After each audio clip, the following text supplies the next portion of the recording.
All right, back here at Citizens Bank Park, it's a special edition of the Inside Corner. Steven Strom, Kyle Seeloff, Kelly Sacco. It's workout day in Philadelphia. We're fired up to have you aboard. Jesus Luzardo joins us now, Game 1 starter for your Miami Marlins.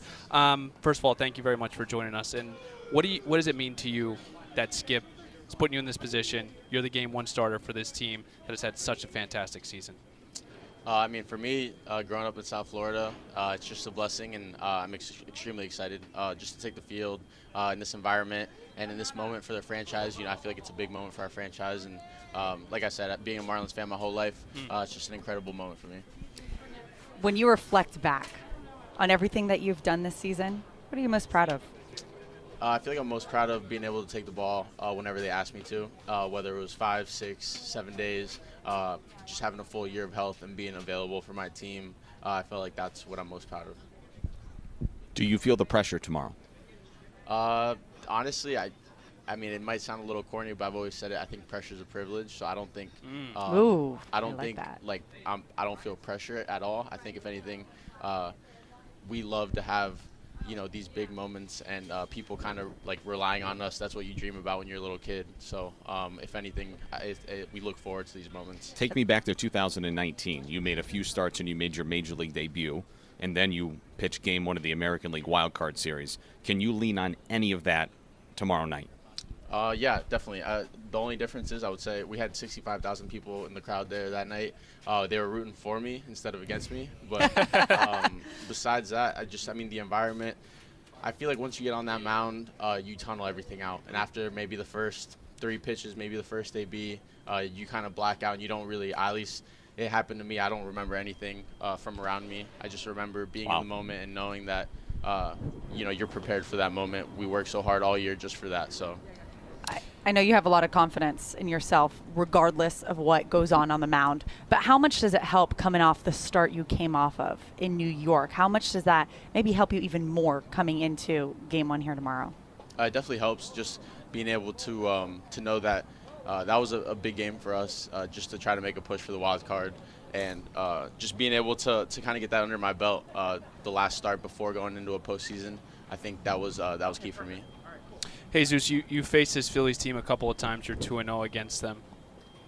What are the challenges to this lineup, and I guess how much do you take from those starts and apply it to this one here tomorrow? I mean, there's a lot to that lineup. They have a great lineup over there.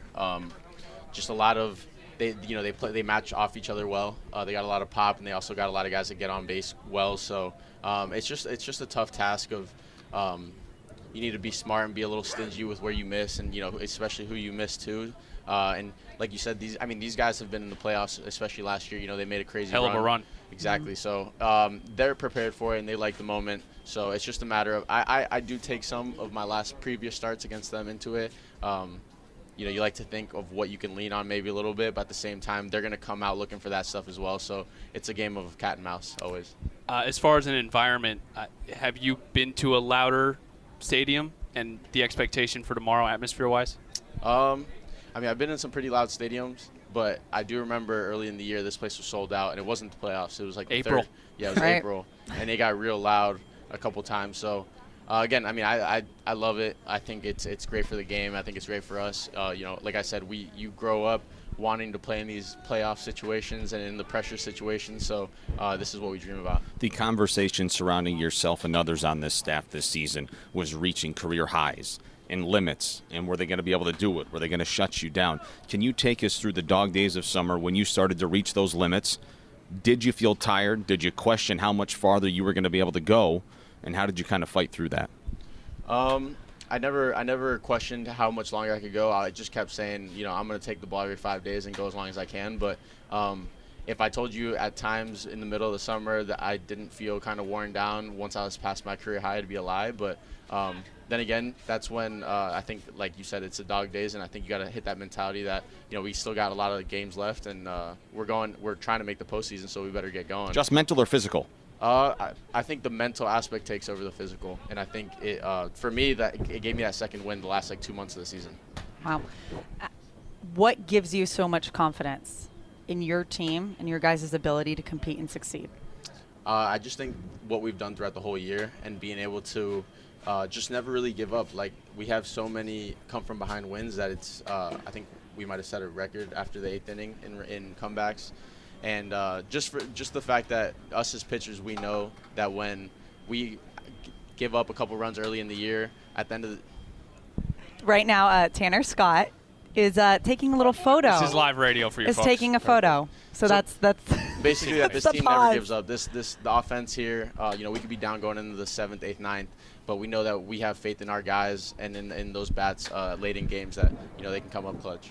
Jesus Luzardo with us now on a special edition of the Inside Corner on Fox Sports 940 and the iHeartRadio app. I want to go back to a story you had shared with us probably a month and a half ago, where your friend stopped playing ball and you were going through it a little bit. He ended up texting you. Has there been conversations after that about, like, hey, like, that conversation really helped? Is he possibly going to come here for this series? What's that update with? No, I mean, like I said, he was a friend who, it wasn't like a motivational speech by any means or nothing. We were just talking, kind of catching up because we hadn't really talked in a long time. And that was just that little like tidbit that he gave me. Sure. He's like, hey, if today was the last day you're going to throw a baseball, like, you're not going to go out thinking like, oh, I got shelled. You're just going to go out thinking like I gave it all I had or I didn't give it all I had. So at the end of the day, it has helped me throughout every outing since then. I feel like I go out there and give it, not that I never gave it 100%, but I feel like I really do leave it out on the line. And at the end of the night, I could rest my head and know that I gave it all I got. Let me ask you this, Jesus, and I've said, and this is just my opinion from watching from afar and you guys this season. I have felt like you haven't taken it's the us against the world mentality and nobody believes in us and we're going to prove them all wrong.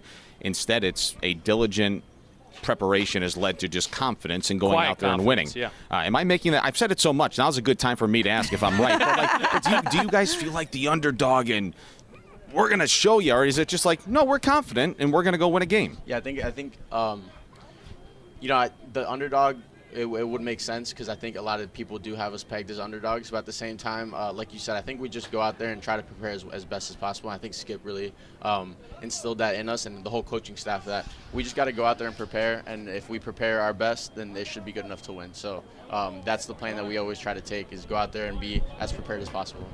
Jesus, we appreciate the time, man. Good luck tomorrow. Stick it to him, Jesus. Yeah, Can't wait to Go get watch 'em. you. Thank you. Yeah, let's do this.